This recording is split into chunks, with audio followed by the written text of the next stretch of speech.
And good morning, YouTube. Soul Soldier coming back at you here from Robeson County, North Carolina, TGIF. Unless you got to work tomorrow like me. I want to come back and talk about the heat injury or heat casualty prevention part 2. Found an old hip pocket training guide. And I just want to cover some things that were on it, such as the fluid replacement and work rest cycles. Heat category 1, 78 to 81.9 degrees. Water intake should be about a half quart per hour. There is no work rest during that temperature. Water intake, or for moderate work, there's no rest. Water intake 3/4. Let me back up. Easy work, no rest, half a quart per hour. Moderate work rest, NA, water intake should be 3/4 of a quart per hour. Hard work, 40-minute work, 20-minute rest, water intake should be 3/4 of a quart per hour. Okay. Now, heat category 2, 82 to 84.9 degrees. Easy work, no rest cycle, half quart per hour. Moderate work, 50 minutes of work, 10-minute rest, 3/4 of a quart of water. Hard work, 30 minutes on, 30 minutes off, with 1 full quart per hour. Heat category 3, 85 to 87.9 degrees. Easy work, there's no work rest cycle, 3/4 of a quart of water an hour. Moderate work, 40 on, 20 off with 3/4. Hard work, 30 and 30 with 1 full quart per hour. Heat category 4, 88 to 89.9 degrees. Easy work, no rest cycle, 3/4 of a quart per hour. Moderate work, 30 and 30 and 3/4 of a quart of water per hour. And in hard work, 20 on, 40 off, 1 quart of water per hour. And heat category 5, the most severe, which is 90 degrees onward. Easy work, 50 minutes with 10-minute rest with 1 quart of water per hour. Moderate work, 20 minutes of work, 40 minutes of rest with 1 quart of water per hour. Hard work, 10 minutes of work, 50 minutes of rest with 1 quart of water per hour. Example of easy work is walking a hard surface at 2.5 miles per hour, less than 30 pound load. Moderate works, patrolling, walking in sand 2.5 miles an hour with no load. Calisthenics, hard work, walking in sand 2.5 miles with load. Practice field assaults, things like that. Hard, industrious type labor. Some other things on here. Make sure you use risk assessment in hot weather. Okay? Know the risk going into it and mitigate and minimize all risk if at all possible. Indications of a possible heat casualty. The more common symptoms: dizziness, headache, nausea, unsteady walk, weakness or fatigue, muscle cramps. Okay. Immediate action: remove from training or work. Move in the shade, like I said yesterday. Loosen their clothing. Have them sip on water. And while doing all the above, get a medic or someone that's medically qualified to come over and give the person an evaluation. Monitor their temperature and check for mental confusion. If there's no medic available or medical personnel available, you may need to call 911 to get the person checked out. Serious signs and symptoms of a heat injury or casualty: hot body, high temperature, confusion, agitation, mental status assessment, vomiting, involuntary bowel movement, convulsions, weak or rapid pulse, unresponsive, or in a coma. First thing you need to do is lay the person down in shade immediately. Elevate the feet until you can get an ambulance or a medevac there ASAP. So as soon as this one right here, folks, as soon as you recognize it, call 911 and get somebody there. Loosen and undress as much as you possibly can to get that heat off the body. It says here, aggressively apply ice packs or ice sheets. I've had too many docs and medics tell me that can cause them to go into shock. But you can pour cold water over them and fan them. If they're conscious, try to get them to sip on water. Don't gulp, sip. Okay? And again, take it in steady but slowly. Okay? Because too much, they could regurgitate it back out. Monitor the airway and breathing until the ambulance arrives. The mental status assessment is important when you see this. It's a serious life-threatening condition given the heat. Ask them if they know their name, what month it is, what year it is. Ask them if they know where they're at. Ask them if they knew what they were doing before they fell ill. Okay? Now, yesterday I mentioned something about drinking too much water, okay? What they call water intoxication or overhydration. Now, signs and symptoms: confusion, weakness, and vomiting. What do you need to do? One, you need to ask soldiers, has he been eating? Okay? Find out if they've ate anything. Ask them if they've been drinking a lot. Suspect water intoxication if a person's been drinking constantly.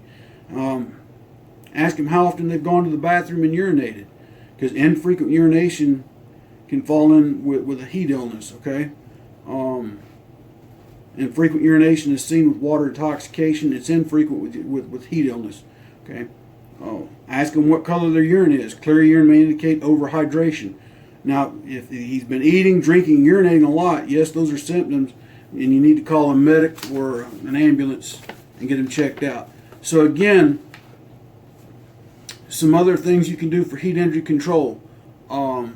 Again, risk management. What do you need to do to avoid the risk, to mitigate the risk? Can the work wait till later in the day when it cools off? Make sure there is an ample supply of water on site. Try to provide a shaded break area. Okay. You want to identify. You want to put some other things in control, like a wet bulb globe. Okay, it kind of monitors the temperature and humidity level, gives you those heat category indications. Monitor and enforce the hydration standard. Encourage frequent drinking, but not to exceed 1.5 quarts per hour or 12 quarts per day. Okay. You want to make water more palatable by cooling it, not freezing it, but cooling it. Okay. But again, you don't want it so ice cold that they kind of get that sense of fullness. Okay.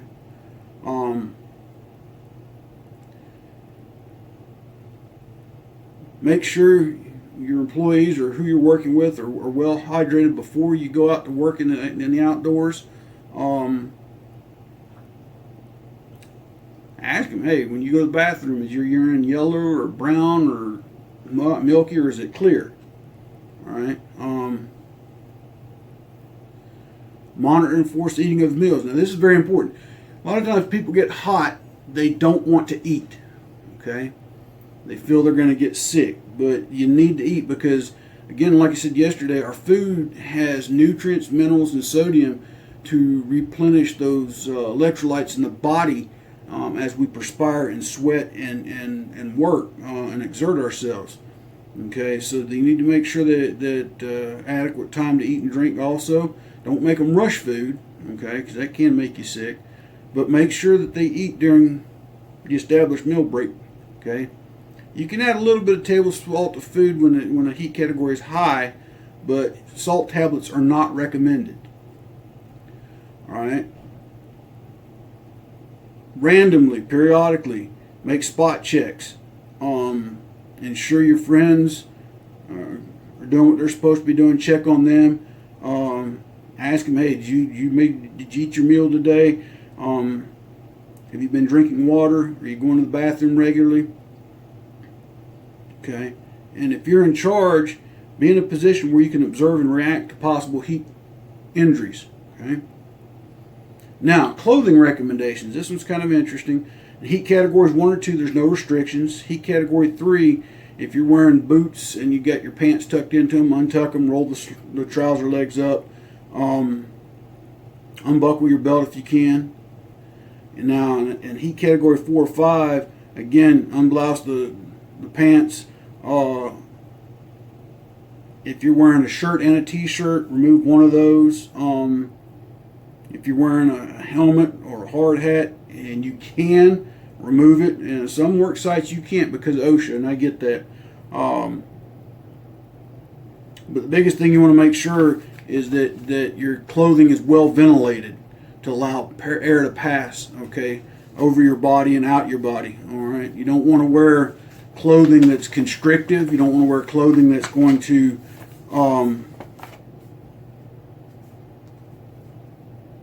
trap heat. I had to think there for a minute, folks. Things of that nature. But folks, I would highly encourage you to get you a first aid manual of some kind, and periodically go over heat related injuries, and just take precaution when you go out and do things in the heat. Summertime's here. It's good to go out and have fun, but also be careful, okay?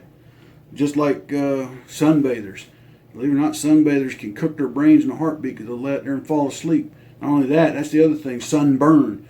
You don't want to expose your skin to the sunlight for long periods of time because of sunburn. If you do have exposed skin and you know you're going to be out in the sun for a long period of time, get you some sunblock or sunscreen to mitigate or minimize the potential of a sunburned injury. Because one, if you're working for a company and you get sunburnt, can't come to work, you're costing the company money and you're costing yourself a paycheck. Two, long-term damage to your skin, okay? Another thing, your eyes. If you're outside and it's a bright sunshiny day like it is today down here in Robeson County, North Carolina, wear some type of shaded lens, especially one that will provide you some UV protection. Your eyesight is irreplaceable, folks, or unreplaceable, if you will. And what I mean by that is you can burn the back of your eyes out on bright days by not protecting your eyes, okay? Avoid staring straight at the sun, which most of y'all should have been taught that when you were younger. But, if you have to look in the direction of the sun, try to cover your eyes as best you can. If you're working on asphalt where the sun's bouncing back up in your face, again, try to wear some type of protective eyewear that will minimize or mitigate that damage that could be caused by exposure to the sunlight. Another reason I say that, during Desert Storm, I lost my sunglasses that I took with me for about 3 weeks. Didn't know where they happened to them, didn't know where they went. And after the ground war ended, the sun come out and everything got bright as all get out. And I think my personal opinion is I think I've got some permanent eye damage from that, especially the way when it relates to my night vision.